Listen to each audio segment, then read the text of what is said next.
of definition, we can say the Ooni is the president of Yoruba race, while Alaafin is the prime minister, because they all have concurrent duties to play for the Yoruba race. So, and there is no way without their harmony we can achieve solid peace in Yorubaland. So the conflict that just emanated, to me, is more of a figment of imagination of some few oligarchs trying to wage or use the stool of Alaafin to cause monumental crisis, and these agent provocateurs need to be called to order, because there are some voice of Esau and Jacob that are making this crisis unimaginably inflammable. So to many, the Yoruba are one. The way we came about of Oduduwa and Yorubaland, we can refer to the fact that Oduduwa being the progenitor, Oronyo is the last son, is the last grandson of Oduduwa, and he's been adventurous, most powerful.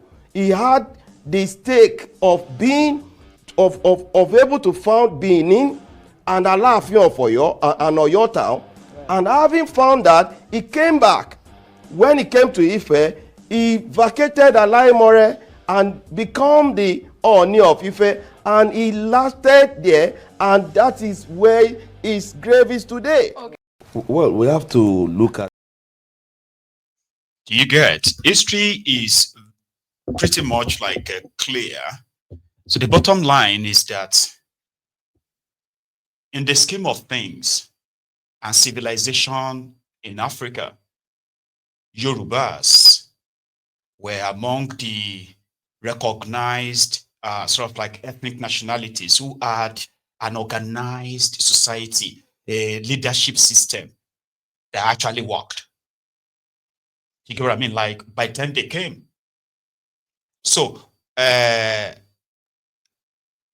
you have Ooni, you have Alaafin, right? And historically, among all the children of or grandchildren of Oduduwa that took crown from that Ile-Ife, truly, right? Which also include this Oyo, the founding of Oyo, especially, I mean, the old Oyo. You know, I think it is called the Oyo Katunga, right?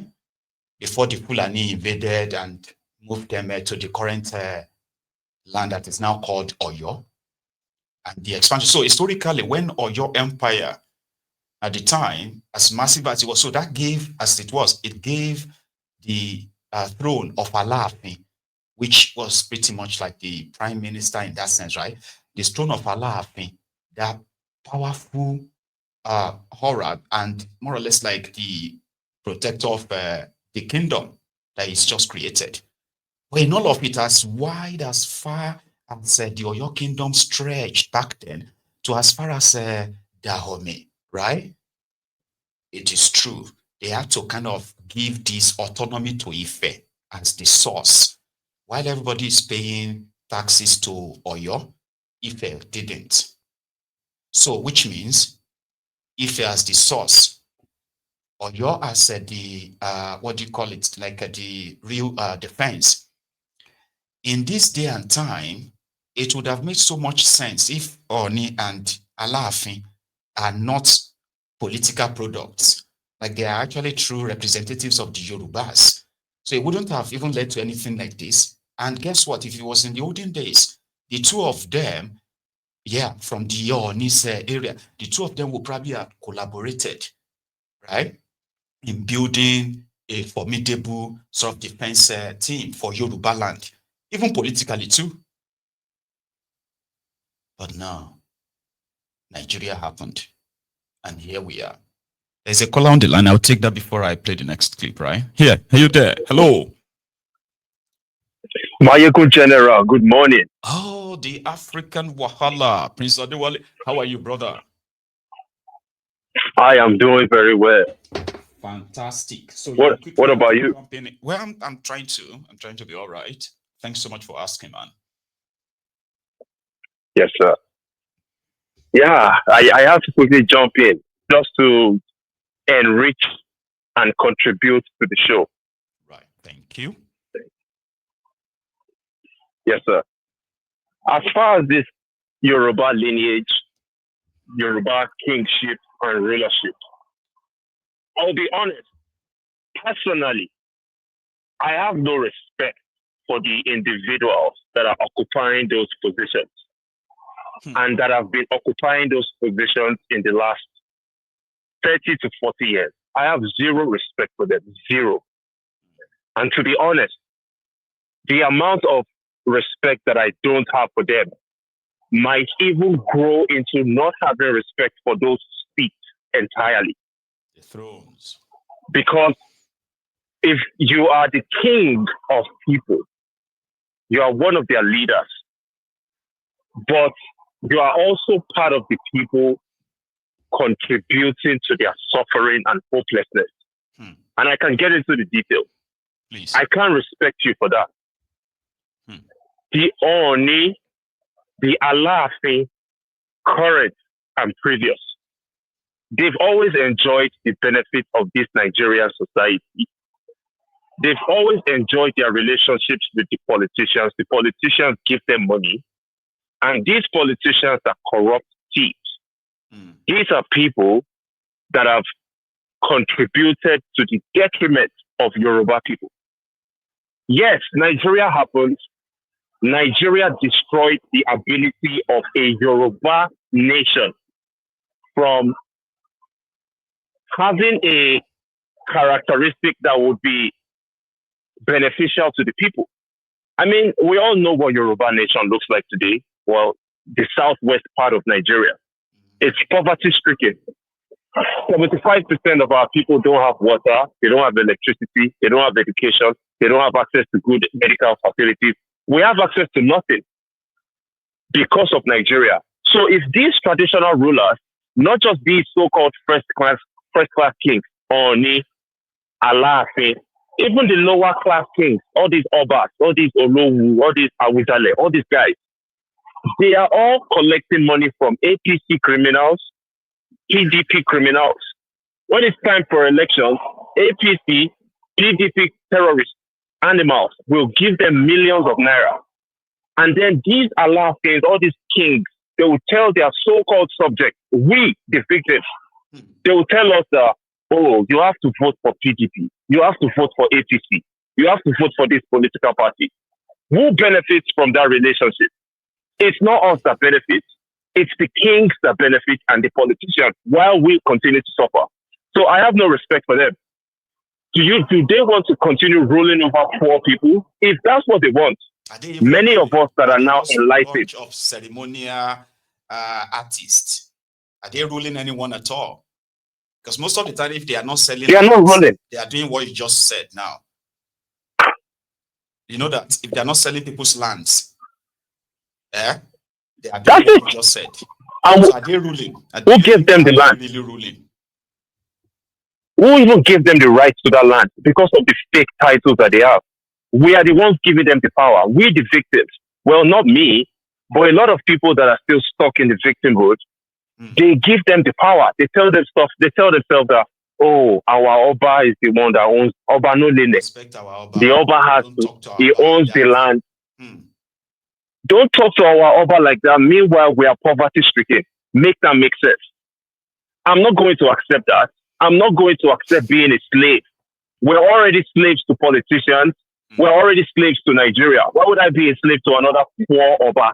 An Oba that adds nothing, brings nothing to the table. I have no respect for them. I'm sorry. And after a while, a time will come when a lot of us will not even have respect for those seats any longer. They've destroyed the Yoruba nation. Hopefully, a time will come when we can remove ourselves out of this mess. Because Nigeria is the mess that has contributed all of this to our lives. Hopefully, that time will come when these fake Obas, they will stop arguing about, oh, when the British came, they recognized me. The British, exactly. Imagine, they are waiting for the British colonizers to tell them who is the paramount ruler. That's how much they've reduced us to. So me, I'm supposed to respect an Oba, an Alaafin, or an Ooni that is arguing that the respect he has was given to him by the British. I can't have respect for those kind of people. But Also, my second part of my contribution to this call was about the offer. If Tinubu Take it. was to make an offer to me, Right. okay, the only offer that I would accept to move back to Nigeria, I will gladly do it. Hopefully, that place won't be called Nigeria anymore. To be called something else, because Nigeria is a slave name. The name Nigeria is a curse, in my opinion. People will disagree, but that's fine. Because there is no way a kidnapper comes to your house, kidnaps your wife and your children, and give them new names.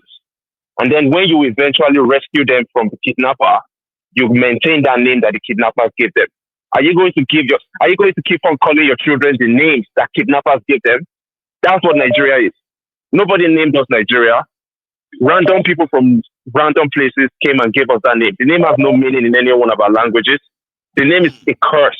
Maybe that's why we are perpetually poverty stricken. 85% of us, perpetually, for 125 years, non-stop.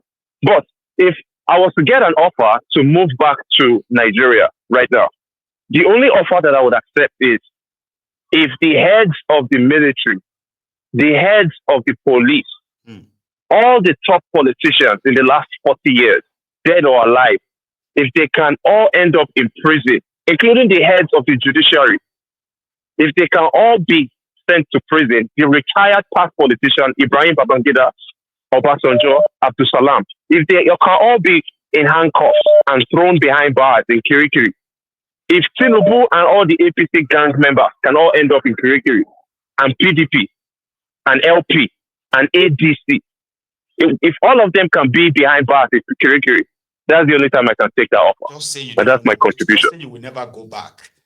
You get that now?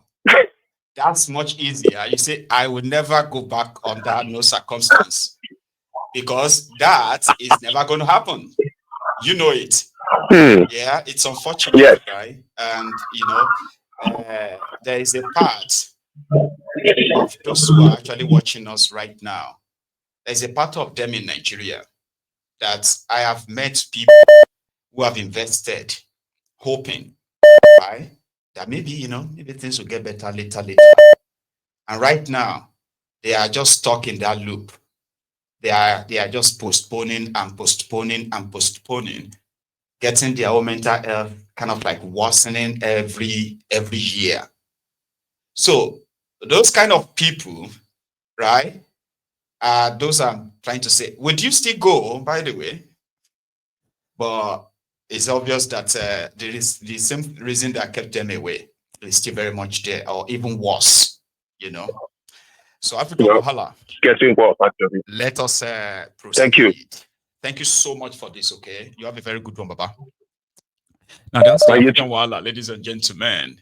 If you want to go back, you will be going back to something like this. Remember? These are supposed to be an elected lawmakers in Kogi State, made to sit on the floor by an indicted criminal, ex-governor, who is now their governor general, Yeye Bello, elected House of Assembly members. That video went viral yesterday. Of course, nothing will happen.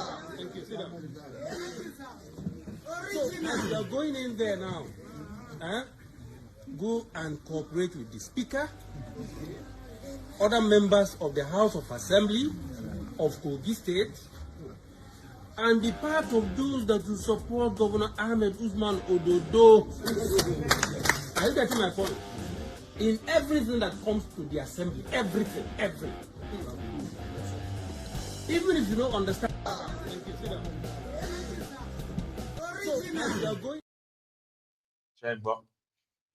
Even if you don't understand what they put before you, everything that the governor brings to the assembly, everything, you must support him. And they are all eating. They are all, eating well, I believe, right? The part where the Alaafin was saying, "No, I don't have any issue with anyone. It's just some people who are making it look like what have you." So I was going to play that, but I don't think it's necessary anymore, right? So let's go to something else. Now here is an House of Assembly member in Anambra State.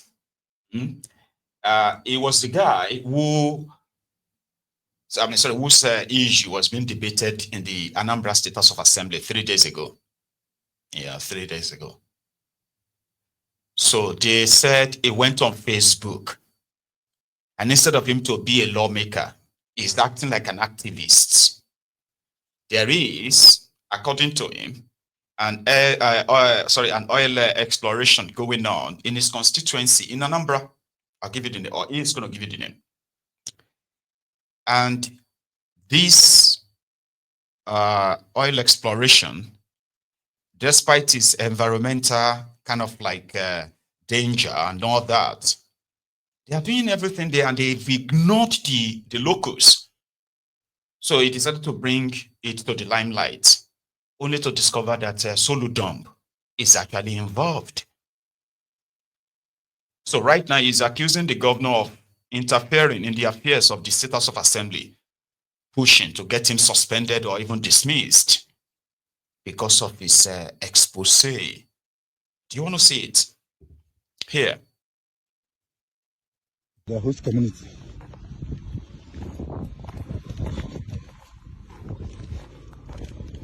These are the trucks that are bedeviling our roads with nothing to show for it. These are their trucks bedeviling our community, bedeviling our roads, polluting our environment with nothing to show for it. Nothing. I didn't say they're not doing enough. They're nothing for years. How can this be in your local government and you don't have access to it? What they do? Okay, they are loading. Is their metering unit. After this, they go free of charge.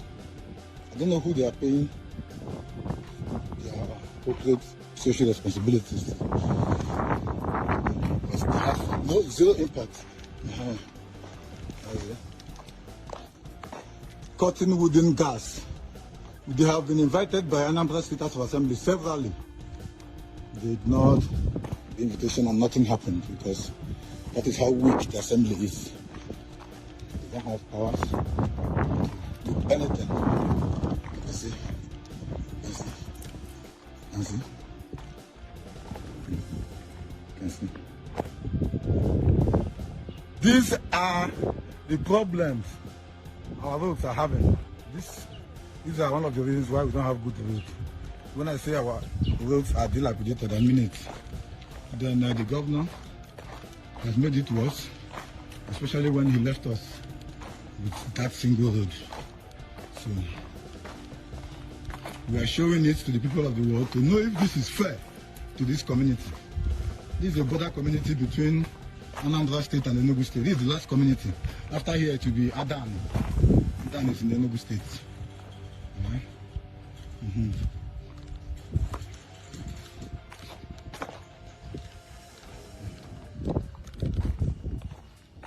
With zero corporate social responsibility. No scholarships, nothing. Nothing. This is Nayamalan. This is Nayamalan. If nothing is done, we will left no option that to stop every operation. Every operation here. We'll put this place to a standstill till something is done. Not just something, the right thing. The right thing. The right thing is done. Not just the right thing, the right thing is we have messed our roads. Messed our roads. We have polluted our environment.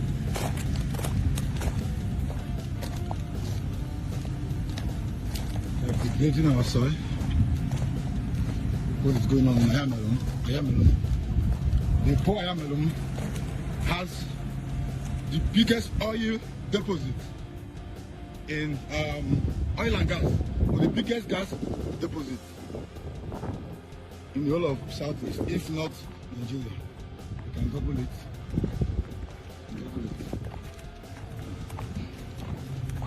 Nothing to show for it.